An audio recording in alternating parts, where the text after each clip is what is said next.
Halo teman-teman, dukung J2 Project 18 menuju 1000 subscriber agar saya semakin semangat lagi untuk membuat konten yang menarik dan tentu saja bermanfaat. Terima kasih. Halo teman-teman, bertemu lagi bersama saya. Di video kali ini, saya akan membahas konfigurasi manajemen bandwidth SimpleQueue MikroTik di VirtualBox.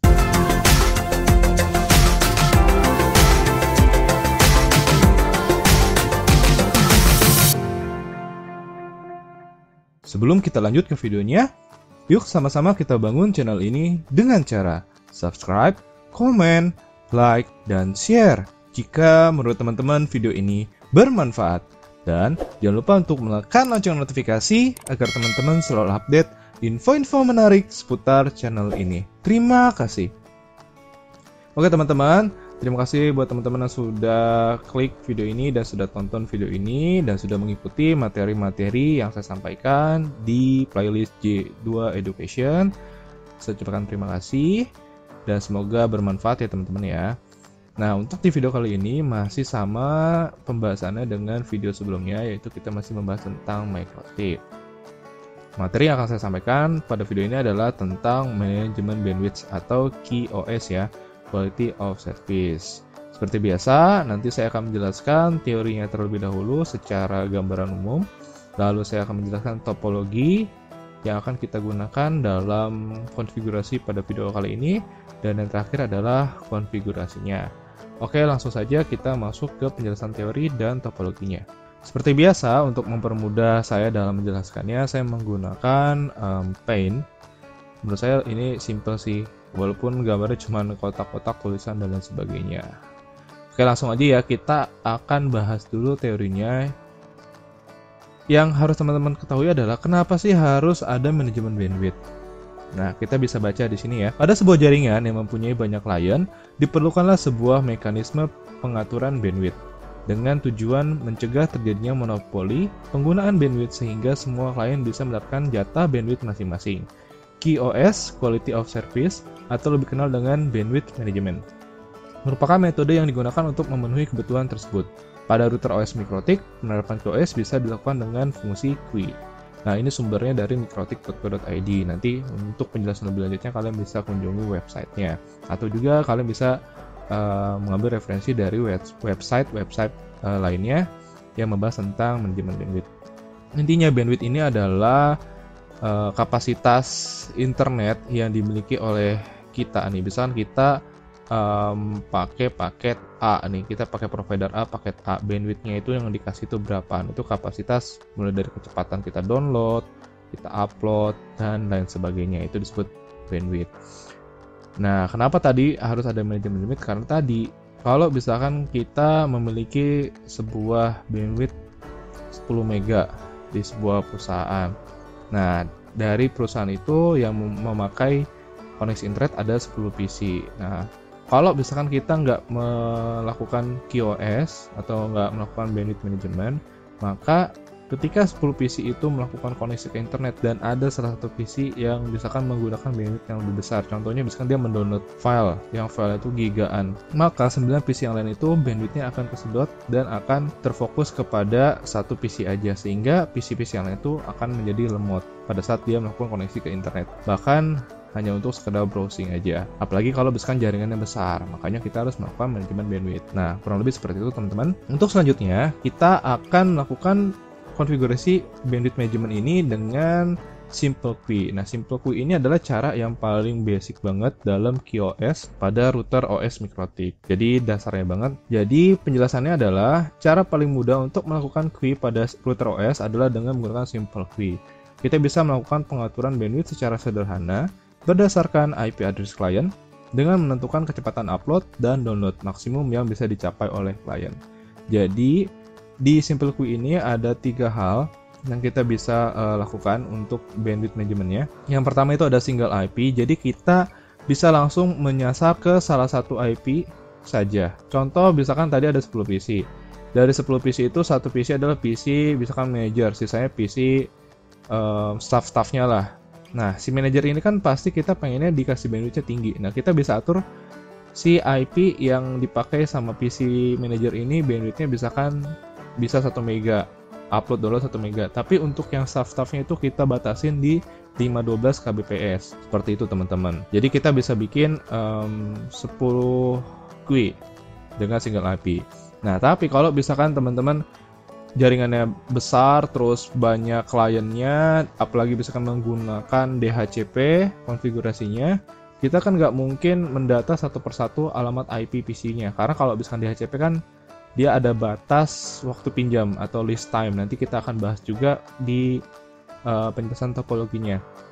Jadi suatu waktu bisa berubah nih. Contoh misalkan PC saya mendapatkan IP-nya 10.10.10.10.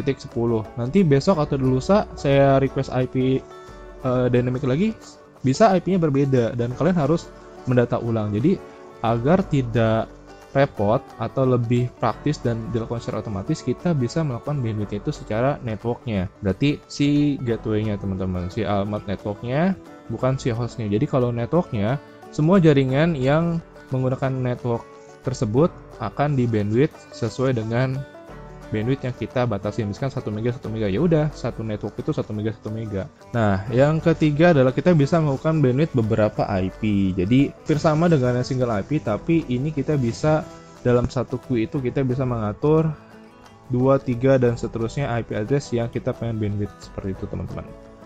Oke, mungkin untuk teorinya seperti itu aja. Nanti teman-teman bisa pelajari lagi sumbernya di mikrotik.co.id ya. Ini saya salah nih di sini. Sorry teman-teman. Ini saya hapus dulu ya. Nah, selanjutnya kita akan membahas topologinya. Nah, untuk topologinya sendiri ini sama dengan topologi di konfigurasi Mikrotik part 1 ya. Videonya di atas. Ini buat teman-teman yang belum nonton video saya dari awal, teman-teman harus tonton dulu dari mulai instalasi, lalu ke part 1, part 2 dan seterusnya teman-teman, agar teman-teman bisa benar-benar memahami tentang konfigurasi Mikrotik. Dalam hal ini kita menggunakan virtual machine ya, dibantu dengan software yang dinamakan VirtualBox. Kalian bisa pelajari dari awal agar kalian tidak bingung nih ketika nanti sampai di video ini. Jadi nanti kalian seperti biasa kalian punya akses internet ya, entah itu dari handphone atau misalkan dari colok kabel atau dari modem dan lain sebagainya, intinya dapat akses internet. Nah, akses internet ini nanti kalian harus melakukan share ke adapter host only yang dimiliki oleh si VirtualBox-nya teman-teman. Misalkan di sini saya menggunakan WiFi, jadi WiFi saya, adapter WiFi saya share ke host only.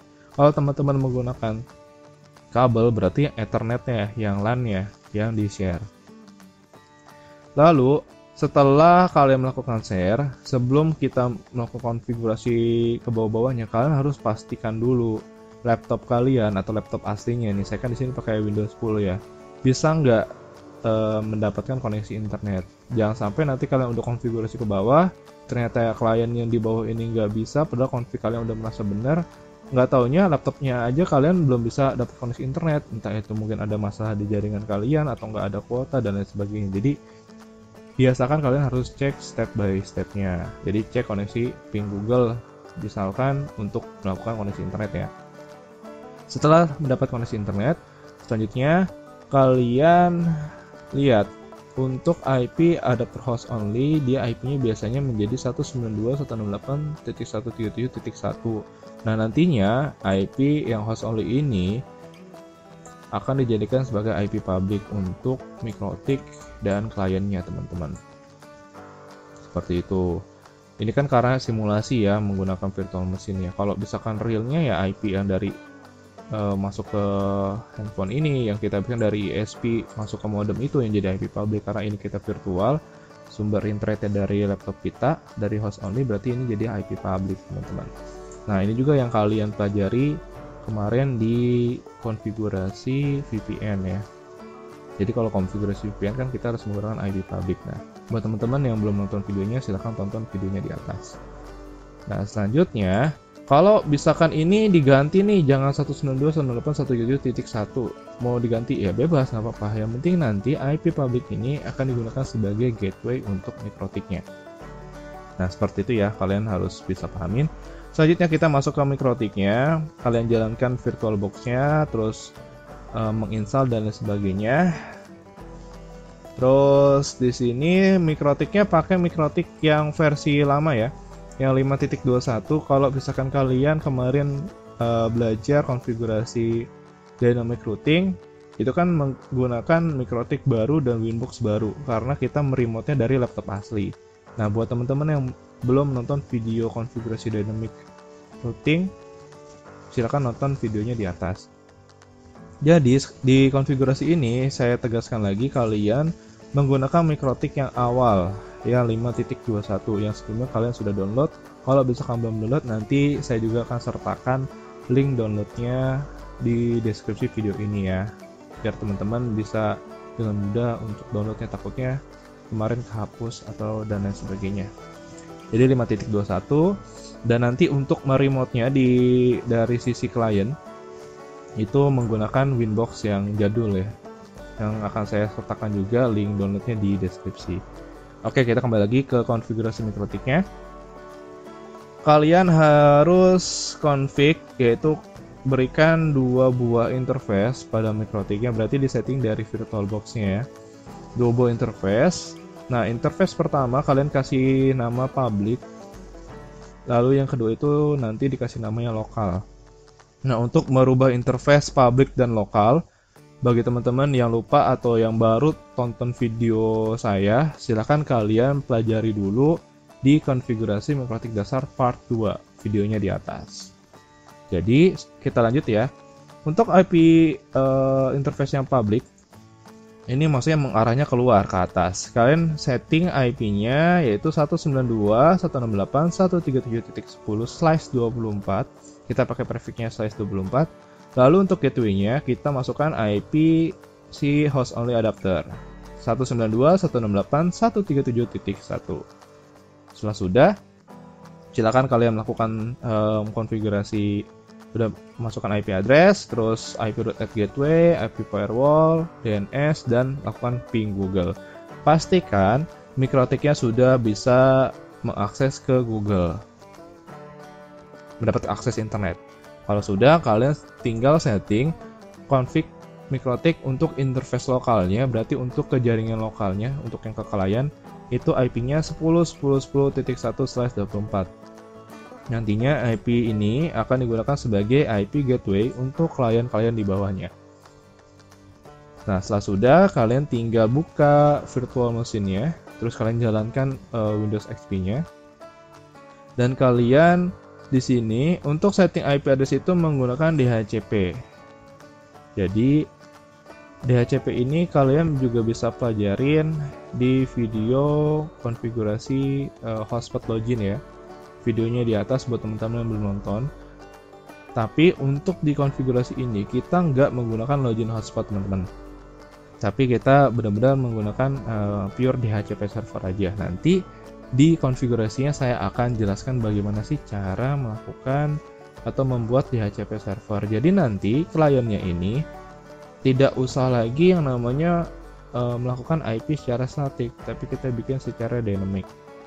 Jadi mulai dari IP address, subnet masknya, gateway, sampai DNS nanti akan diisikan otomatis oleh DHCP server yang ada di MikroTik router OS-nya atau di perangkat routernya. Nah, setelah sudah request IP dynamic, seharusnya seharusnya klien XP itu sudah dapat mengakses internet. Nah, setelah sampai dia mengakses internet, udah bisa ping Google, berarti ini baru beres sampai yang itu teman-teman, yang kalian melakukan konfigurasi MikroTik dasar part 1. Nah, selanjutnya kita akan melakukan manajemen bandwidth, di mana kalian nanti akan melakukan tes koneksi internet dulu, tes speed internet di klien XP-nya. Nanti masuk ke browser, entah itu bisa Firefox atau bisa Chrome ya. Kalau di sini kan saya kemarin kasihnya itu Firefox ya. Jadi nanti speed test, dilihat speednya berapa. Misalkan contoh speednya itu downloadnya 2 mega, uploadnya 5 mega misalkan nih teman-teman. Nah, nanti kita akan melakukan manajemen bandwidth.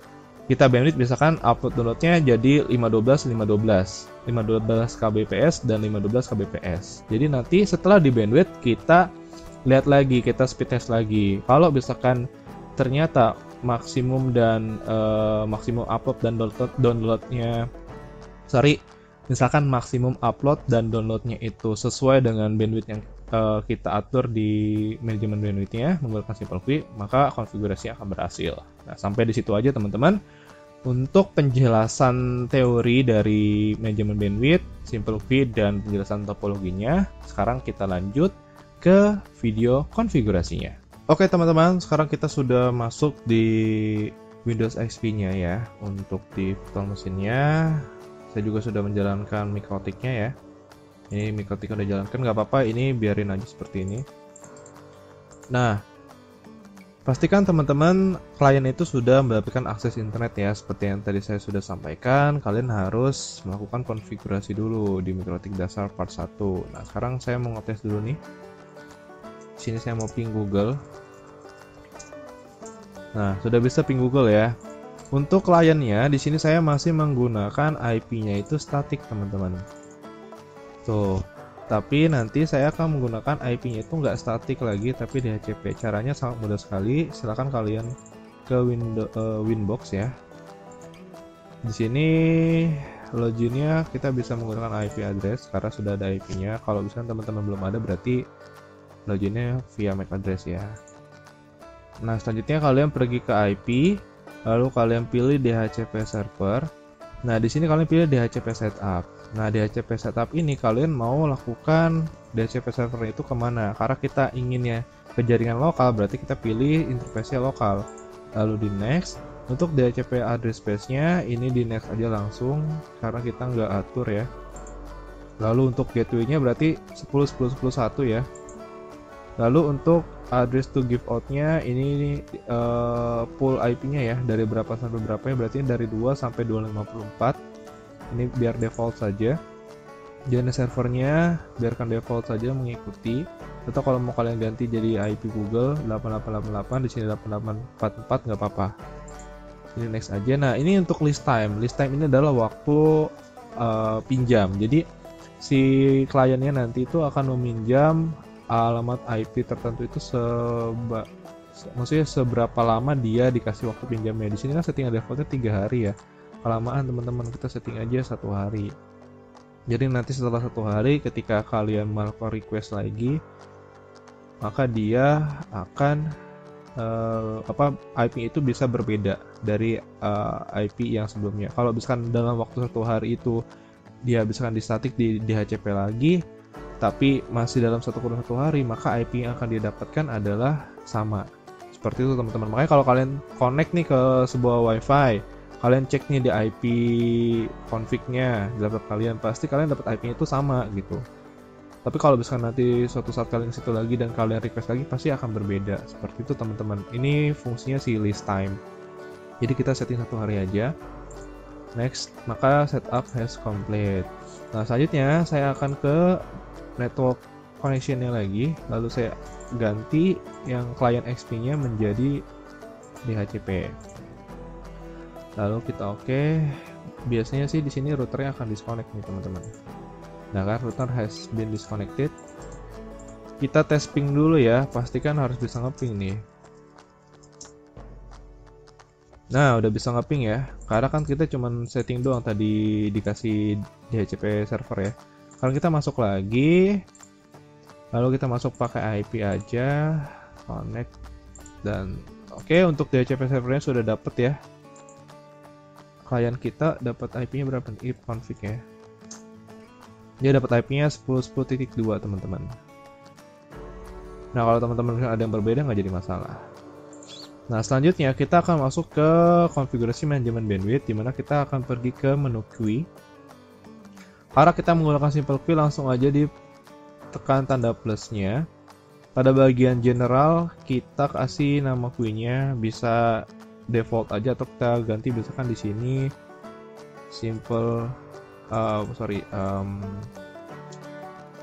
client XP misalkan contohnya ya. Lalu di sini ada target address. Kita tinggal atur aja. Tadi seperti yang saya sampaikan bahwa kita bisa melakukan 3 hal. Yang pertama bisa single IP, berarti cuma 1 IP aja, atau bisa networknya, atau juga bisa beberapa IP. Yang kita akan contohkan untuk yang single IP. Berarti kita di sini isikan IP klien yang tadi 10, 10, 10, 2.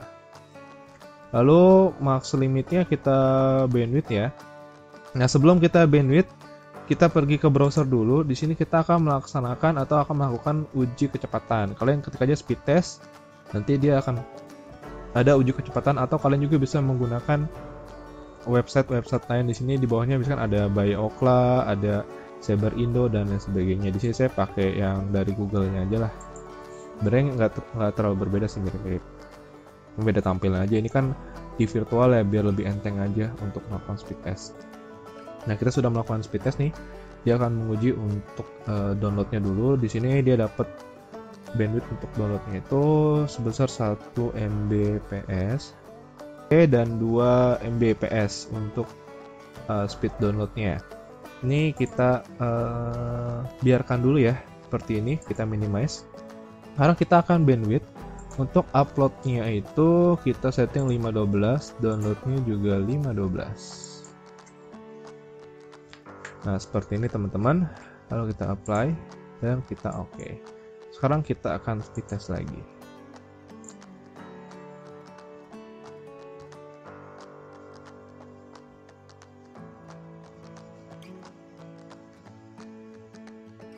Nah, untuk downloadnya dia mentok ya, nggak nek-nek lagi ya. Cuma sampai 0,49 aja. Sekarang untuk uploadnya nih teman-teman. Udah tuh, dia nggak bakal bisa naik lagi teman-teman, karena tadi kita lakukan bandwidth kan. Untuk upload dan downloadnya itu 512 dan 512. Jadi seperti itu teman-teman, mudah sekali kan.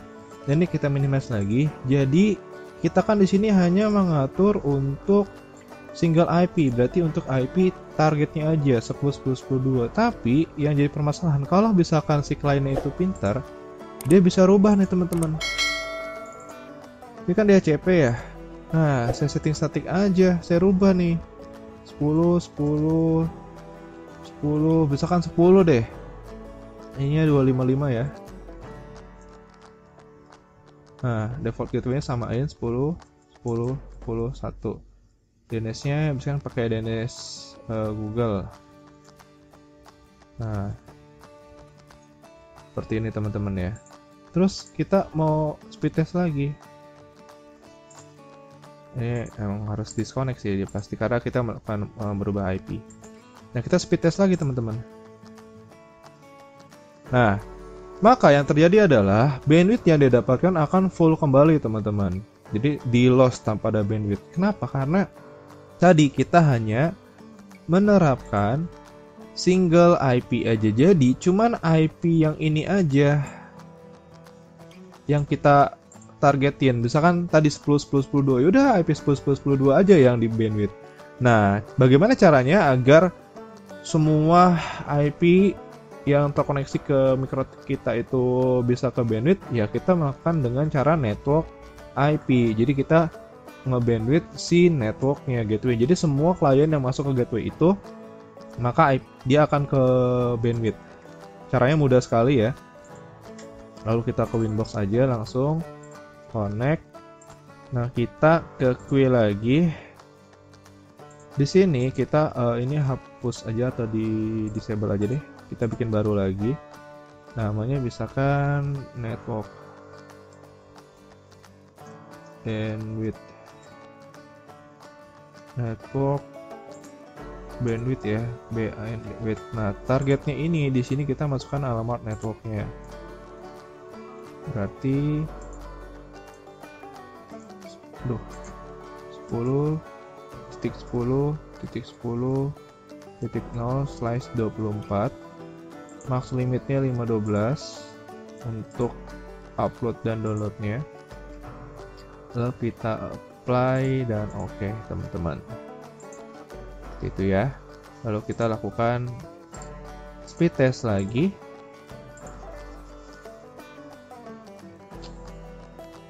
Nah, maka dia akan ke bandwidth lagi, teman-teman. Di sini kan kita masih pakai IP itu 10, 10, 10, 10, 10 ya.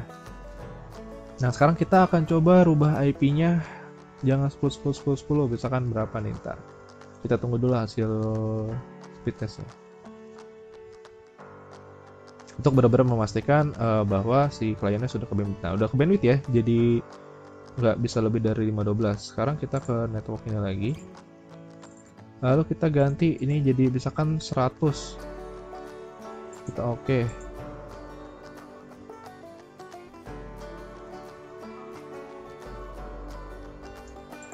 Nah, kita uji lagi teman-teman, maka dia akan tetap ke bandwidth teman-teman, mau dia settingnya 2, 3, 4, sampai 2 sampai 254 ya, maka dia akan ke bandwidth di 512. Kenapa? Karena tadi kita melakukan targetnya itu adalah network IP-nya teman-teman, seperti itu. Nah, kalau misalkan dia menggunakan 2 sampai 254, maka karena kita sudah nge-bandwidth si networknya, ya nggak akan ngaruh.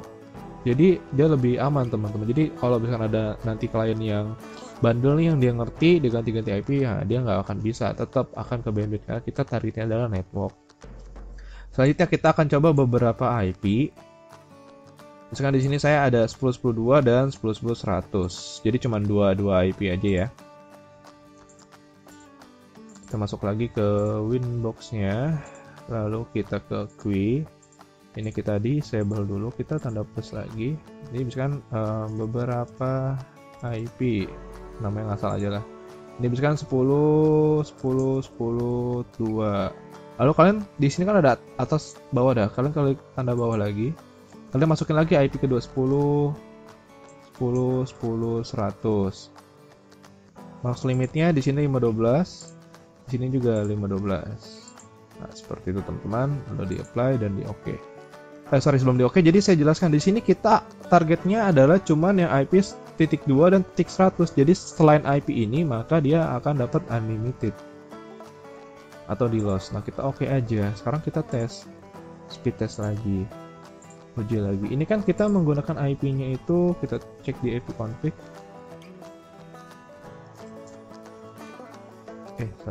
CMD dulu ya. Ipconfig. Dia kan 100 nih teman-teman nih. Berarti kalau dia IP-nya 100, dia akan ke bandwidth. Nih, 512. Nah, sekarang kita ganti.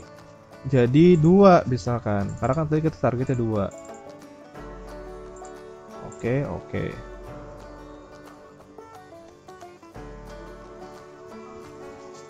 Nah, kita close. Kita uji lagi.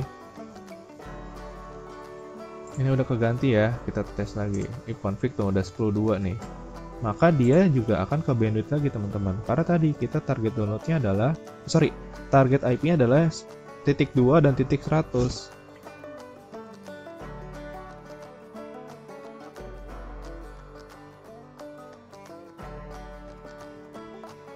Nah, tapi kalau misalkan kita ganti IP-nya selain titik 2 titik 100, misalkan di sini 10. Maka yang terjadi adalah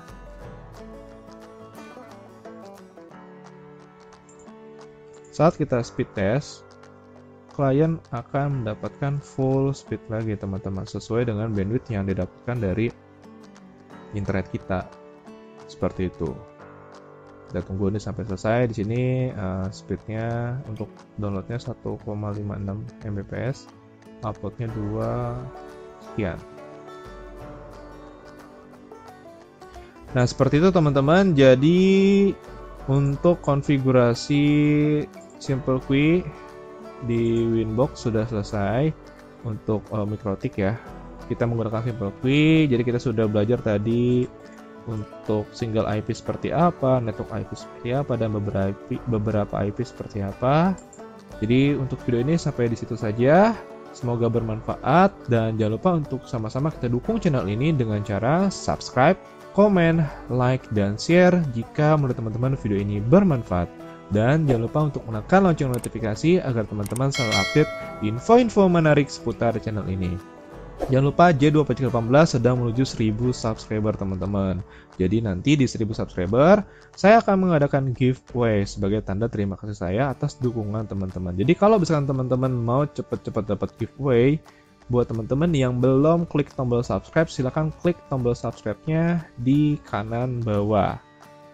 Silahkan dipadamkan tombol subscribe-nya, dan jangan lupa untuk ditekan lonceng notifikasinya agar teman-teman selalu update nih video-video terbaru dari channel saya. Oke, terima kasih untuk teman-teman yang sudah dukung channel J2 Project 18. Sampai bertemu di video-video berikutnya. See you!